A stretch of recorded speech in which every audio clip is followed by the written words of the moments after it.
옛날 산속 깊은 곳에 자리한 한적한 마을에 외롭게 살아가는 나무꾼이 있었다. 그는 마을에서도 손꼽히는 성실하고 착한 청년이었지만 그럼에도 늘 외로움을 품고 혼자 숲을 거닐며 나무를 하며 시간을 보냈다. 어느 날 나무를 하다 지친 그는 평소에 잘 가지 않던 깊은 계곡가까지 내려갔다. 맑고 푸른 물이 흘러내리는 계곡은 신비롭고 고요한 분위기를 자아내고 있었고 나무꾼은 그곳에 앉아 시원한 물을 마시며 잠시 쉬기로 했다. 그때였다. 계곡 너머에서 여인의 노랫소리가 아련하게 들려왔다. 물가에 시선을 돌리자 하얀 비단옷을 계곡가에 걸쳐둔 채 아름다운 여인이 물속에서 목욕을 하고 있었다. 그녀는 눈부신 미모와 함께 신비로운 분위기를 풍기고 있었다. 나무꾼은 숨을 죽이고 그녀를 지켜보았다. 마음속에서 설명할 수 없는 감정이 차오르며 그는 그 여인에게 다가가고 싶다는 생각을 했다. 아마 선녀일 거야. 이 기회를 놓치면 그녀는 하늘로 돌아가고 말겠지. 나무꾼은 그때 묘한 충동에 사로잡혔다. 그녀가 물에서 나오는 순간 그가 그녀의 비단옷을 숨기면 그녀는 떠나지 못하고 그와 함께 있게 될 것 같았다. 그는 그녀가 보지 못하도록 조심스럽게 비단옷을 들고 나무 뒤에 숨겼다. 여인이 물속에서 몸을 씻고 있는 동안 나무꾼은 마음을 졸이며 그 자리에 서 있었다. 이윽고 물에서 나온 여인은 자신이 걸쳐 둔 비단옷이 사라진 것을 깨닫고 당황한 표정으로 주위를 둘러보았다. 그녀는 어딘가를 찾고 있는 듯 두리번거렸고 그 모습을 지켜보던 나무꾼은 그녀를 걱정하는 척 다가갔다. 아가씨, 무슨 일인가요? 나무꾼은 마치 처음 만난 것처럼 여인에게 말을 걸었다. 여인은 고개를 들며 그를 바라보았다. 그 순간 나무꾼은 그녀의 얼굴을 마주한 순간 숨이 멎을 정도로 그 아름다움에 넋이 나갔다.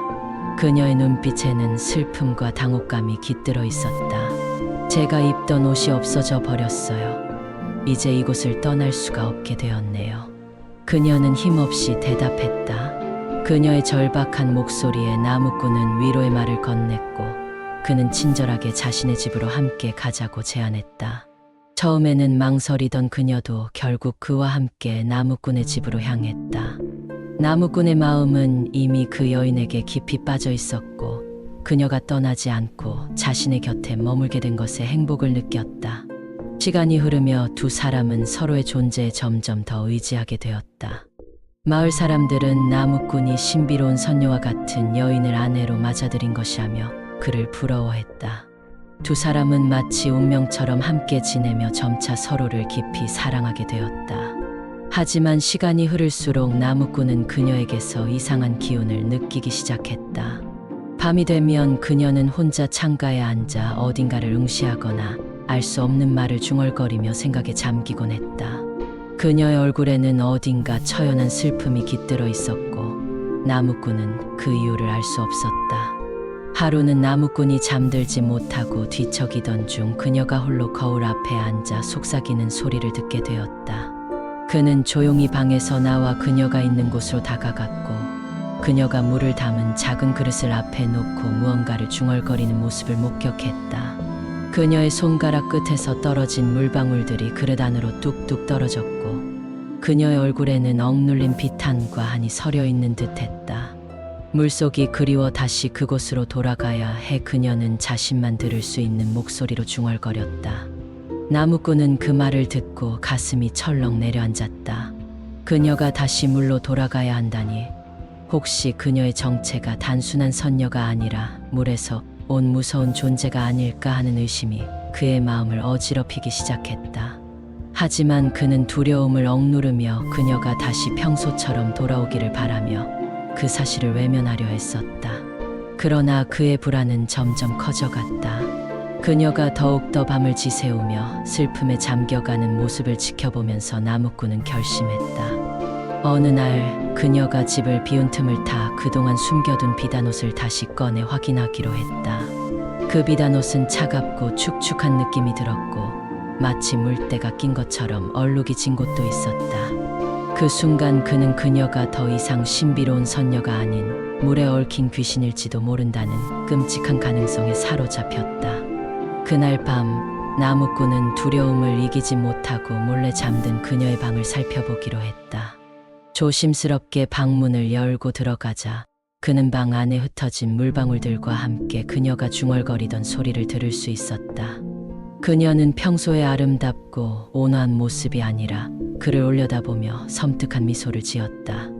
그녀의 눈은 한없이 깊고 어두웠으며 입가에는 무서운 미소가 번져 있었다.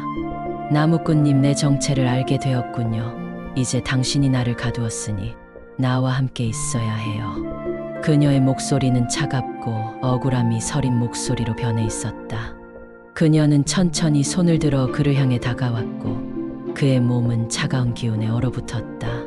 그때부터 방 안의 온도는 급격히 떨어졌고 그가 발을 내디딜 때마다 마치 깊은 물속에 빠진 듯한 기분에 사로잡혔다. 나무꾼은 공포에 질려 방에서 벗어나려 했지만 그녀의 손은 얼음장같이 차갑고 단단하게 그의 손목을 붙잡았다. 그 손길에서 서늘한 기운이 퍼져나왔고 그의 몸은 그 손길에 사로잡혀 점점 무겁게 가라앉아 갔다. 당신이 나를 여기로 끌어들였어요. 이제 나를 떠나려고 하면 안 돼요. 나를 물에서 끌어낸 죗값을 치러야 하니까. 그녀의 눈은 검게 타오르는 구렁 속으로 그를 빨아들이는 듯했다. 그녀는 손을 들어 그의 얼굴을 만지며 천천히 입가에 미소를 지었다. 그 미소는 슬픔과 분노, 원한이 뒤섞인 기묘한 표정이었다. 나무꾼은 그녀의 손을 뿌리치려 했지만 그녀의 소나기는 더욱 강하게 그의 몸을 감싸고 들어갔다. 방 안의 바닥에는 물이 서서히 차오르기 시작했고 그 물은 마치 살아있는 것처럼 그의 발목을 붙들었다. 그녀는 천천히 그를 물로 끌어당기며 얼굴이 서서히 일그러졌다. 그 얼굴은 전혀 알지 못했던 낯선 모습으로 변해갔다. 그 순간 나무꾼은 그녀가 더 이상 아름다운 선녀가 아니라 한 맺힌 물귀신이라는 사실을 깨달았다. 이제 나와 함께 물속으로 돌아가요.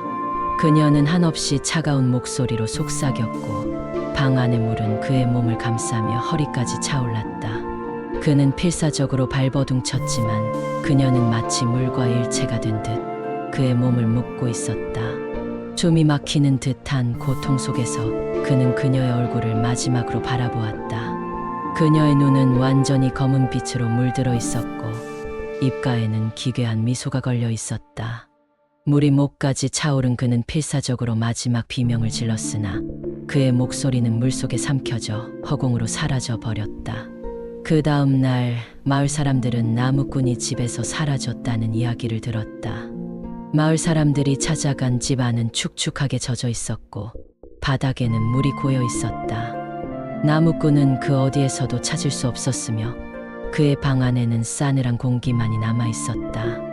사람들은 이후 그 계곡 근처에 다가가지 않게 되었고 밤이 되면 물가에서 얇은 여인의 웃음소리가 들려오곤 했다.